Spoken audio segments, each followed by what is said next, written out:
Dem Feind gelungen, die Front in breiter Formation zu durchbrechen.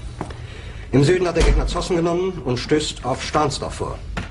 Der Feind operiert jetzt am nördlichen Stadtrand zwischen Frohnau und Pankow und im Osten ist der Feind bis zur Linie Lichtenberg-Marsdorf-Karlshorst gelangt. Mit dem Angriff Steiners wird das alles in Ordnung kommen. Mein Führer, Steiner konnte nicht genügend Kräfte für einen Angriff massieren. Der Angriff Steiner ist nicht erfolgt.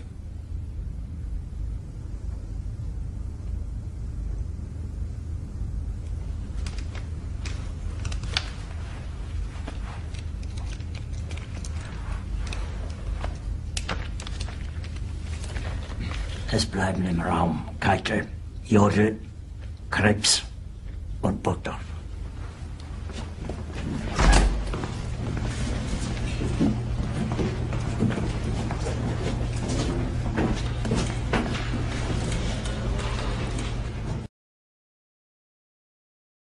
Steiner konnte nicht genügend Kräfte für einen Angriff massieren.